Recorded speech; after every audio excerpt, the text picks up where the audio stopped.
what is synonyms and what is the purpose that we are using synonym words in our English language usage? If you see that synonyms are going to give us various aspects to use our language in different kind of manners. So meaning will be the same, but the usage every time to express our intentions every time we are going to use in different method or in various methods. So meaning is going to be the same, but when we are going to repeat the same intention on various methods, the usage of words are going to be changed. So that is the power of vocabulary, the usage of English language, right? Such like the previous class, we were discussed what is vocabulary, the definition of vocabulary, and different kind of vocabularies, compoundings, blendings, derivations, right? So like that. And the last class, we were discussed about vocabulary and so how many, yes, these are the things we have already discussed. Reading vocabulary, listening vocabulary, speaking vocabulary, and writing vocabularies. Right? So see, derivations we have already discussed in the past. So what is derivation? What is the role of derivation in vocabulary? And a derivation combines prefix, suffix, and affix. A derivation combines prefix, affix. Here the affix means a root word, and suffix. So with a combination of before or after parts, we can create a new word with a different meaning. That is called as derivation. And next, as well as I have already given the instructions about affixes. Affixes means root words. Affix is a root word and which can be able to change as both positive and negative by adding prefixes or suffixes. Affix can be able to change. It's a modifier which can take the modifications according to the front part or back part. They'll call as prefixes or suffixes. Okay. Compounding we have already discussed. Compounding means by taking two individual words and we can make it as by combining two individual words, we can make it as a single word which can be able to use within a single sense. That is called as compound. Okay, and next I'm just trying to remember you past vocabulary which we have already learned and which we have been discussing since last 3-4 days, right? And blending is another kind of vocabulary. What is blending? By taking two individual words and by taking the parts of two individual words, creating a new thing which comes under the meaning of these two objectives, these two individual objectives. That is called as blending. Mixing. Blending means nothing but mixing. So acronyms means creating a new word by taking the abbreviations of individual words, by taking the individual words abbreviations, creating a new word is called as acronym. So for this NATO we were we have taken examples NATO, scuba, fact, frequently asked questions, okay, SAP, as soon as possible, right? So these are the example words for acronym, taking abbreviations and by the help of abbreviations creating a new word without telling within a complete sense, able to understand the whole meaning of the word is called as acronym. Next, loan word. Derive some words from the various languages. After adopting or after borrowing those words we just make them as a part of our English language, right? So see, we have taken new words from the various languages, Latin, Germany, right? Greek, Spanish.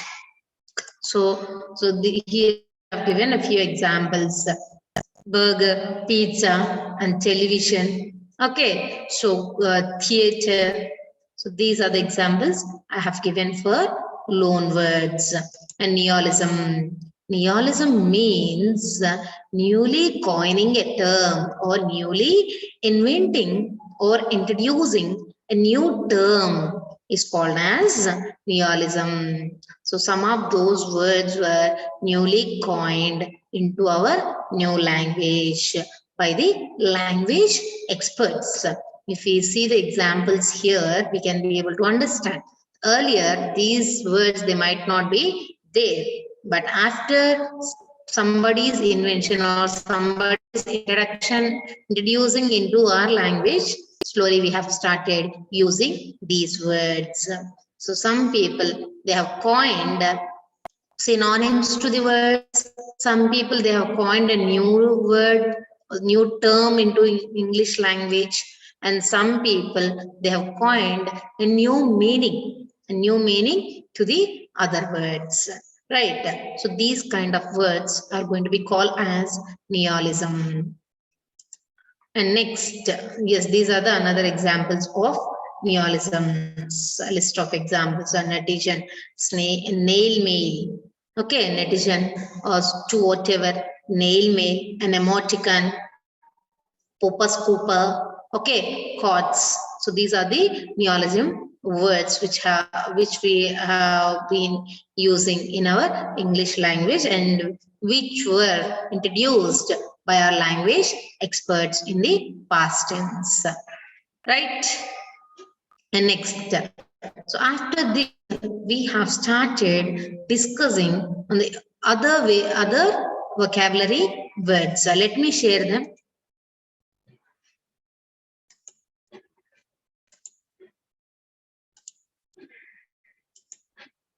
Right. So after those words, we have started discussing about synonyms and antonym words. Synonyms and antonym words. Is my screen visible? My students, is my screen visible? No, ma'am. Can you please respond back? No, ma'am. Is my screen visible now?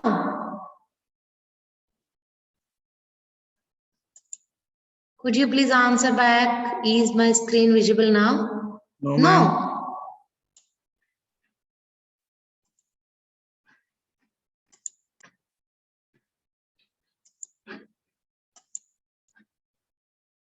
Right? Is it okay now? Yes, madam. Is it visible now? Yes, ma'am. Yes, ma'am. Okay, thank you. Right?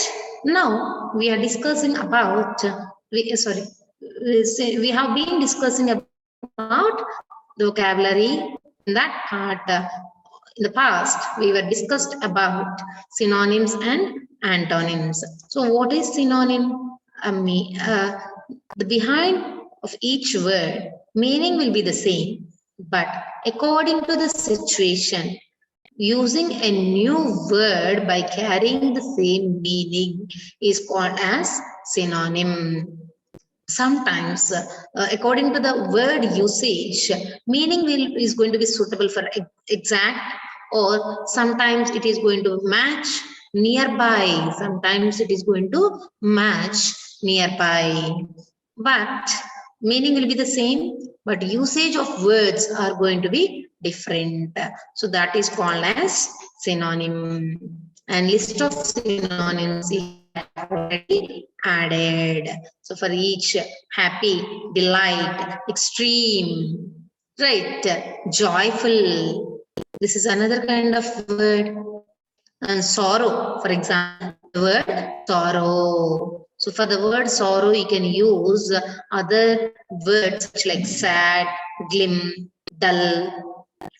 Okay, so such like we can have we can have other words which are going to match with our situation. We can match with our purpose. According to our situation or according to our purpose, we can choose the word. We can choose the word. Right. See here, amazing, angry, awful. So this list of examples we have already discussed in the part of synonyms. Next.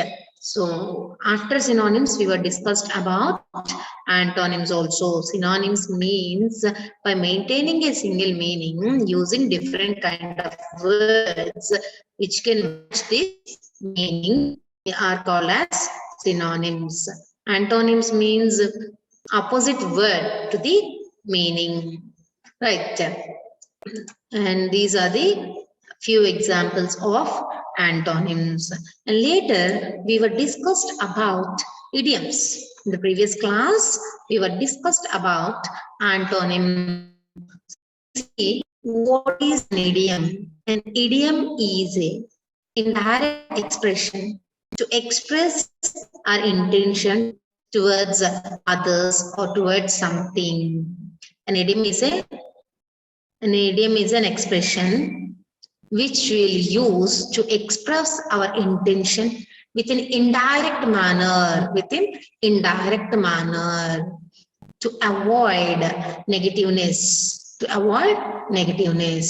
that is called as idiomatic expression. So what is the use of using these kind of idiomatic expressions? See, by using these idiomatic expressions, we can avoid a straightforward negative statements. We can avoid a straightforward negative statements. At the same time, we can convince people to express, we can convince people to express our intentions in a direct manner. Means, see, sometimes we need to express our intentions to others. They have to know, they have to understand what is our intention. So there, if we use these kind of idiomatic expressions, people can be able to understand our intentions very easily. But the words what we are going to use, they should not be very harsh, rude, and strong. The words which we are using, they should not be very harsh, rude, and strong. So in indirect manner, intention is direct, but the usage of words are going to be used in an indirect manner. So that is called as idiomatic expressions. So instead of using that straight away, you are a bad person. Instead of using a straight away, for example, instead of using the statement, you are a bad person. So in an indirect manner, by changing the usage of words, we can convey our intention. Here, using indirect words to express our intention is called as an idiom. See here, an idiomatic expressions also we were discussed in the previous class. See, far cry from. So what I have told you, that far cry from means behaving or being different to others. He is far cry from others. If I say that he far cry from others means maybe he behaves or his attitude is different to others, right? So otherwise, if I mention like that, he is different to others means, so I'm blaming to him. I am blaming him, or I am mentioning his attitude in a negative manner, right? Or people may feel that I am complaining about him. So if I use this kind of indirect expressions by the usage of indirect words, see, here I have explained, here I have expressed my intention. At the same time, I did not use a straightforward words. So people can understand what kind of personality he is, right? So far cry from means trying to express the intention being very different to others or being very different from other things. Okay, so such like here, these are the few examples. There are so many different kinds of idioms are there. These are the few we have given here. See, a lot of idiomatic expressions we have already given in your lecture notes. You just go through them, learn them, and try to understand them. And you just make a practice of them and try to utilize them in your language. Then you will become as a good language speaker by the usage of idiomatic expressions. Right. So this is the importance of using idioms in our English language. Next, phrase. Phrase. So this is a phrase. Phrase means a group of letters combines as a word. A group of letters will combine as a word which cannot carry a word which cannot carry a complete meaning of a sentence. A word which cannot carry a complete meaning of a sentence is called as phrase. Is called as a phrase. In a sentence, a group of words will be combined. In a sentence, a group of words will be combined. When these group of words are having their different meanings, based on those different meanings, we can be able to understand the meaning of the whole sentence or the main aim or the idea of the sentence. If any few words, if they are not being structured or if they are not being in order or if they don't have any meaning, if some of the words in a sentence, if they don't have any meaning in the sentence, that sentence is highly impossible to understand or that sentence is highly impossible to carry its meaning. Some of the word which cannot have any meaning. So that is called as phrase. How? Let's see the example and you can able to understand very easily. Right. See here, a phrase is a group of words that does not make any complete sense of a sentence. So these kind of phrases will be there in the sentence, but by only based upon these phrases, we cannot understand a sense of a sentence, meaning of a sentence. How? Example, the cat sits on the mat. The cat sits on the mat. Here, in the above sentence, phrase is on the mat. In the above sentence, phrase is on the mat. The cat sits is a half part of the sentence. On the mat is another half part of the sentence. See, you just imagine that without the first part of the sentence, without the first part of the sentence. What is the first part? The cat sits is the first part in the sentence. The remaining second part is sits on the mat. Sits on the, sorry, on the mat. The cat sits is a first part in the sentence. On the mat is a second part. So just imagine that without the first part of the sentence, can you able to understand if you mention only the second part of the sentence on the mat? Can you able to understand the object and its action on the mat? If you give in the sentence on the mat, what is on the mat? So what happened? Where it is? What is the action of the mat? Right. So we cannot understand anything else if we don't have a first part in the sentence. Again, if we don't have the second part of the sentence, somewhat it's okay. Somewhat it's okay. We can be able to understand the meaning of usage of first 2 or 3 words. What are they? It's a definite article. It explains everything. The article is explaining about a particular thing Okay, the cat. Here the subject. Here the subject is cat. Sits. Here sits is explaining about the action of the subject. Cat. The cat sits. Where it will sit, or what is the action of the cat, and what is the next part.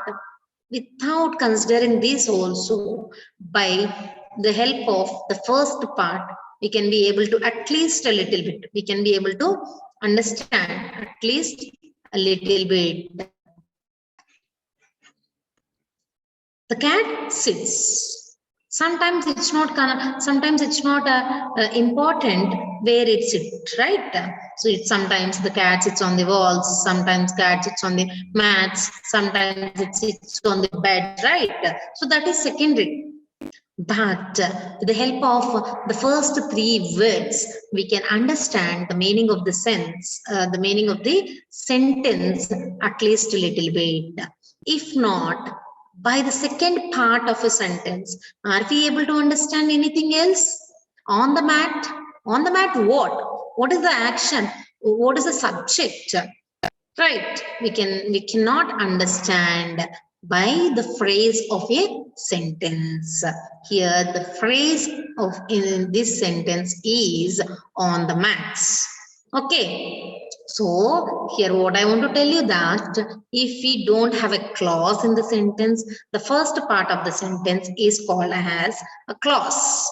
The second part of the sentence is called as a phrase. But phrases are also important, but only phrases cannot make any meaningful sentences.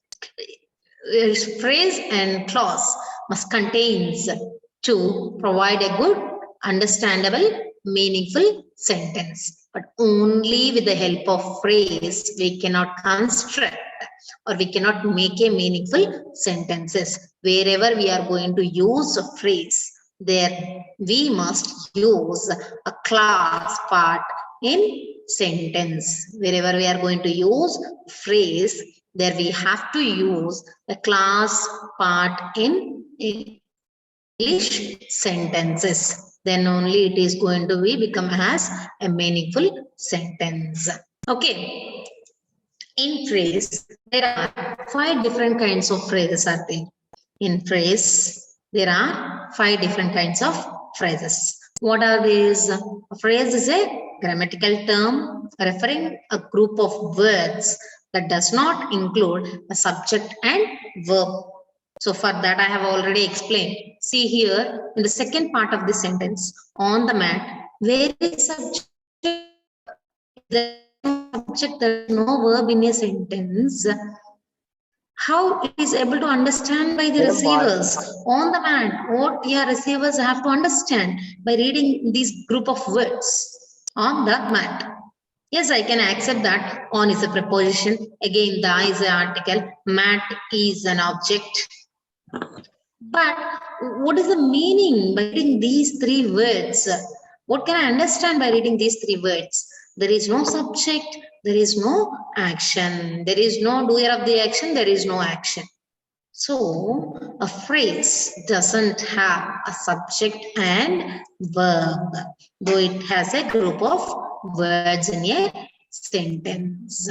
Okay, here in phrases, we have noun phrases, verb phrases, gerund phrase, infinitive phrase, and prepositional phrases. So what are they? What are those kind of nouns, and what is the importance of those phrases? Where we will use these kind of phrases, we'll discuss. See, if you see that noun phrase. So far we have discussed about what is a phrase. A phrase is a group of words which cannot make a complete sentence in a sentence, which cannot make a complete sentence with the help of group of words, because it doesn't have subject and verb. So with the only phrase, we cannot construct a sentence. With the only phrase, we cannot construct a sentence. That is called as phrase. Now let's see what is noun phrase. Now, am I going fast? Am I going very fast? Respond. Madam. Any one of you, can you please respond back? Am I going very fast? No, Are madam. you able to understand? Yes, madam. For the question, are you able to understand? Your answer is no. Madam, you are going slow only, madam. We can I understand. listen to Anand? Madam. Or any other? We can understand, ma'am. Akash.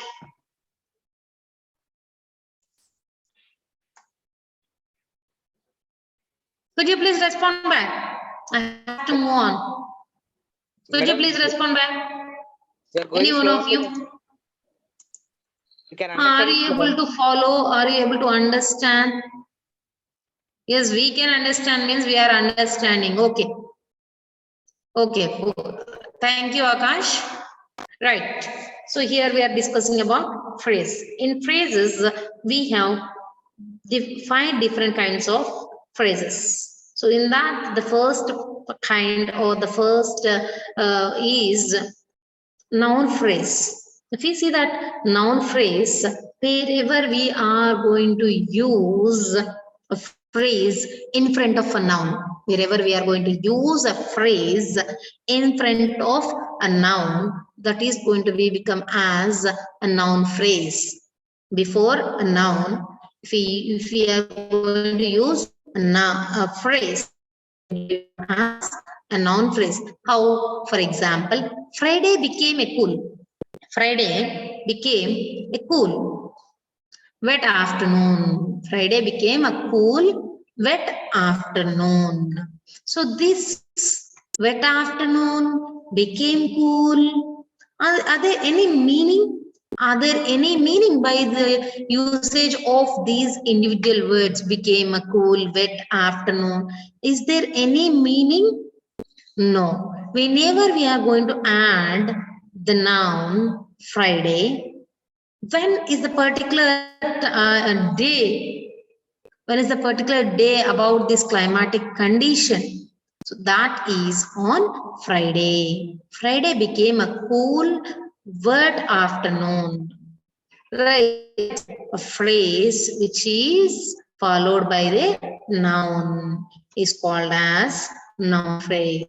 Phrase which is followed by noun is called as a noun phrase. Okay, next, verb phrase. Verb phrase. What is verb phrase? Again, within this sentence, with the help of verb, if you are able to understand that particular usage of phrase, with the help of verb, if you are able to understand the phrase is called as verb phrase. How? Let's see.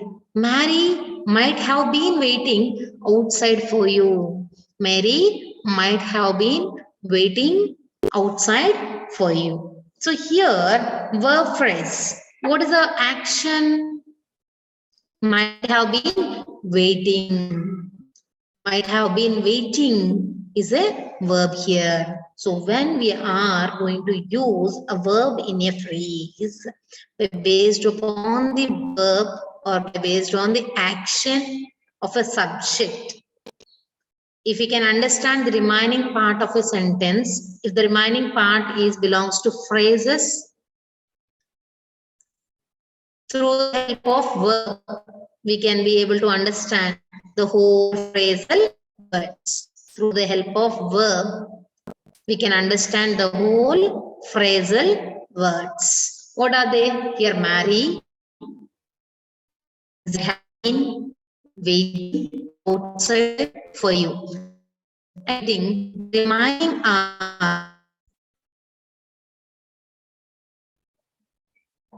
okay. Okay, right. Here, Mary might have been waiting outside for you. Within this sentence, Mary is a noun or Mary is a subject. Waiting, it's a verb. Waiting, it's a verb. In a sentence, if the remaining words are phrases, except the verb, based upon the verb, we can be able to understand the phrasal words meaning. If we don't have even verb in the sentence, or if we don't have verb in the remaining phrasal words, we cannot understand the whole phrasal words and their meaning when we don't have a verb included with those group of words. Here we have a verb. Here we have a verb, so that we can try to understand the meaning of this sentence. What is the purpose of this sentence, and what is the meaning of this sentence? Someone is waiting for someone at outside. Okay, so Mary is a subject, waiting is a verb. So if we don't have these two words, noun and verb, we cannot be able to understand the remaining words. The remaining words are going to be considered as phrasal words in this sentence. So verb phrase contains a verb which can be able to understand the remaining phrases of the word. Okay, next, gerund phrase. Next is gerund phrase. Now see, the gerund means, gerund means you have known very well, by adding ing to the verb, and it is going to be modified, or it is going to be considered as a gerund. It is going to consider as a gerund, right? For example, here eat. For example, here eat is a verb. By adding ing, this word is going to be considered as a gerund. Eating. Another example is smoke. S-M-O-K. Another example, smoke. Whenever we are going to add ing to the word smoke, it will consider as, it is going to become as smoking. It is going to become as smoking. Again, smoking. The word smoking is a gerund. Okay, eating ice cream on a hot day can be a good way to cool off. Eating ice cream on a hot day, yes, on a hot day can be a good way to cool off. Eating ice cream on a hot day can be a good way to cool off. Here, eating. Okay, ice cream on a hot day can be a good way to cool off.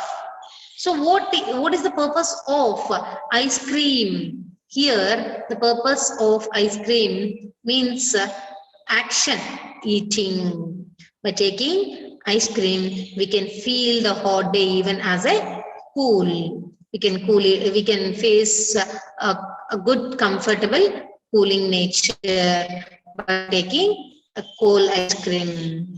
Okay, so here, to understand the remaining phrasal words, we should depend upon a gerund phrase. We should depend upon gerund phrase. If we don't find a gerund phrase in this sentence, we cannot understand the meaning of the sentence. Okay, next, infinitive phrase. Infinitive phrase. What is this infinitive phrase? She helped to build the roof. She helped to build the roof. Which roof? Where is that particular roof? Right. Infinitive means something which is not the action. Something means here, if any action has not mentioned within a clear manner, within a complete manner, that will be called as an infinitive. That will be called as an infinitive. So here, the action has not mentioned, has not prescribed within a complete sense. The action has not prescribed within a complete sense. So here, she helped to build the roof. Helped is a infinitive phrase. She helped to build the roof. Right. So the action has not mentioned within a complete manner or cleared manner. So here, she helped. Helped is a infinitive phrase. Next, prepositional phrase. Hope you know hope you all know what is prepositions. So prepositional phrases means based upon the preposition, we can be able to understand remaining phrasal words meaning. For example, in the kitchen, you will find my mom. In the kitchen, you will find my mom. Where we can find her or his mom, particularly in the kitchen. In. See here, in is a preposition. Without this prepositional phrase in or in the kitchen, without the prepositional phrase of in the kitchen, we cannot find out. See, without in the kitchen, without the prepositional phrase in the kitchen, we cannot find where the particular person is, where her mom is, or where his mom is. Okay, so here by checking the help of prepositional phrase, we can identify the action of a person. So here prepositional phrase is in the kitchen. If you don't have this preposition or in this prepositional phrase in this sentence, the remaining part, the remaining used phrases we cannot understand. How? We just imagine that without in or without in the kitchen, are we able to find, you will find my mom? Are we able to find the meaning for the remaining words? You will find my mom. Where we can find her mom or where we can find his mom? What is that action? Right. So with the help of the front prepositional phrase, the help of prepositional phrase, we can be able to understand the remaining phrases. The remaining phrases which mentioned in the sentence. So through these 5 phrases, we can be able to find out remaining phrases which are used in the sentences. Otherwise, a phrase doesn't make any sense. It doesn't make any sense in the meaning without a clause. See, I'll just repeat once again. I'll finish it. Right, a phrase means a part of a sentence, a group of words. By being a group of words, okay, alone it cannot stand on its own to make any sense. A phrase alone it cannot stand on its own to make any sense. It should depend upon something. That something is a clause.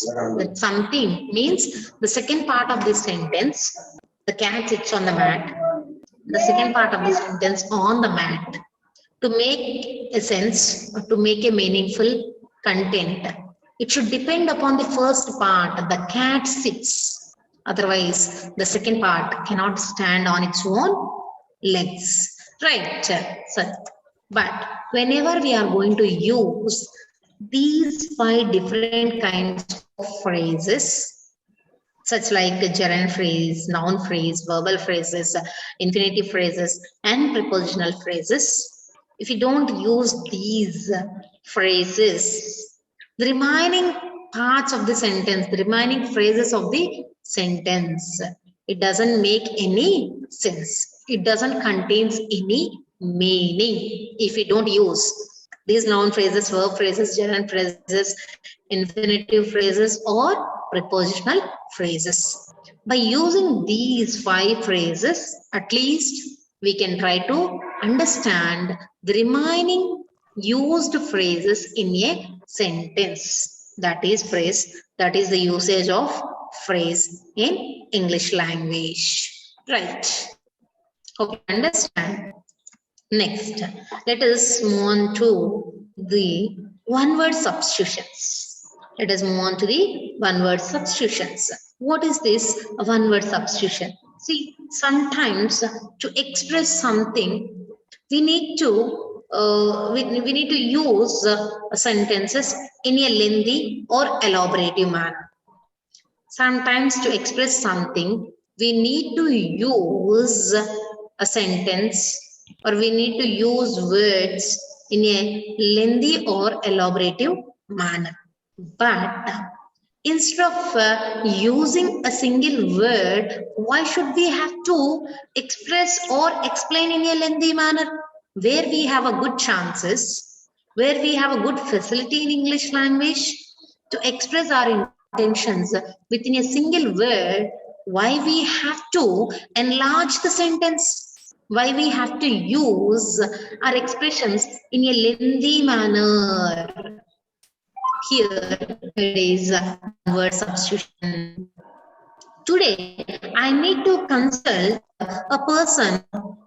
Here I'm just giving an example sentence. Here I would like to consult a person who will deal with the eye test. I would like to consult a person who will deal with the eye test. Instead of that, you can mention that today I would like to meet an ophthalmologist. Today I would like to meet an ophthalmologist.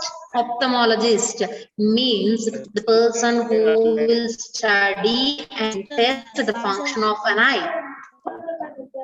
Otherwise, today I have an appointment with a cardiologist. Otherwise, how is it? Today I have an appointment with the person who will study or who will treat the functions of heart. How is it? So that is an one-word substitutions where we have a good chances of using our expressions within a short form. Where we have a good chances to use our expressions within a short form. That is called as one-word substitutions. Instead of giving in extend manner, instead of expressing our intentions in a extending manner or in an enlarged manner, we can express the same expression by using a single word, that is called as one word substitutions. See here, we can understand through these definitions. It's a verbal ability.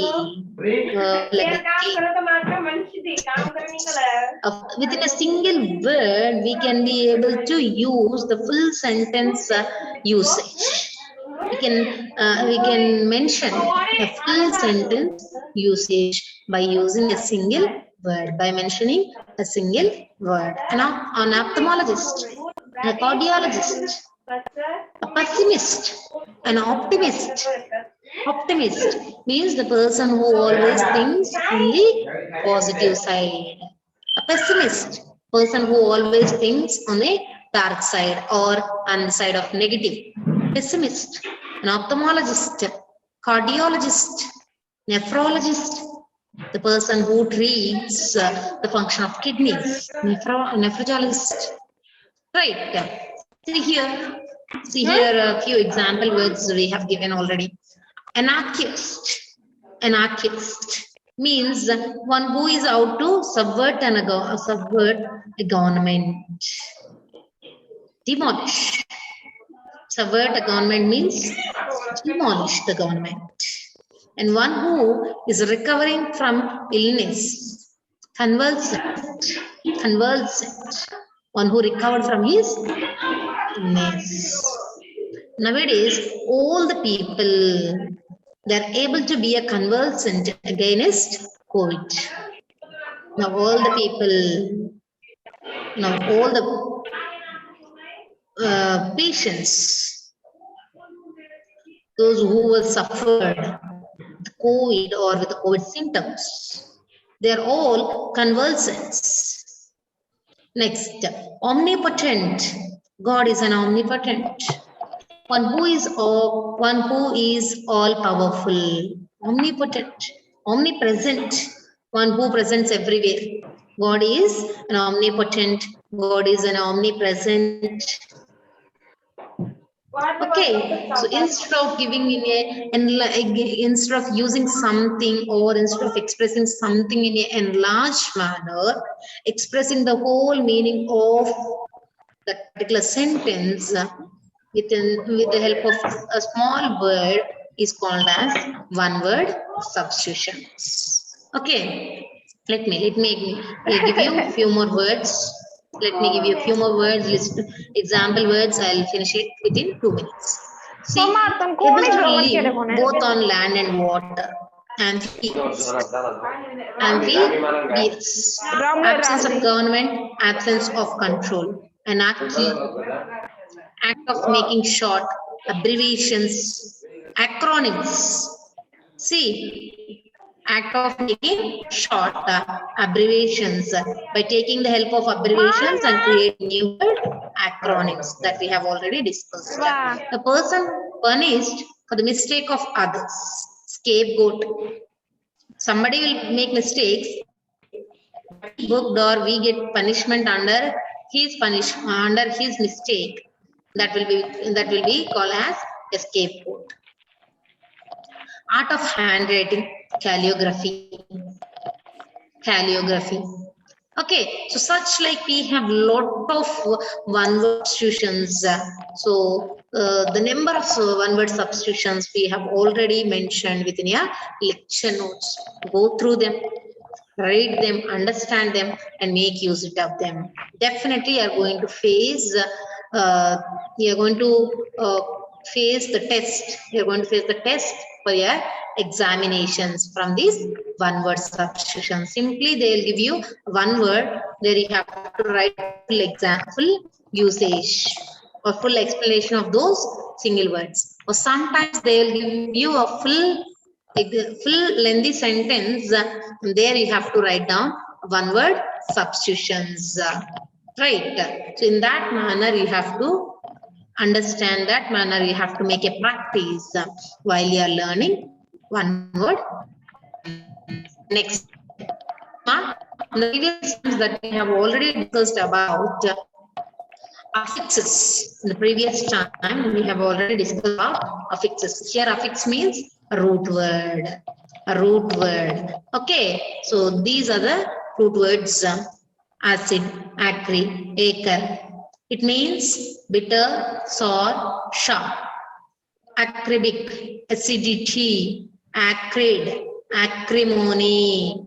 By the help of these root words, we can create, by adding suffixes or prefixes, we can create a new word. For example, ACU, ACU, which means sharp, accurate, acute, acupuncture.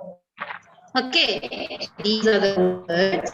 By adding prefixes or suffixes, we can create a new word with different meanings. Accurate, okay, acute, they're sharp, exact, acupuncture. Okay, so these are the root words. See how to build a new vocabulary words.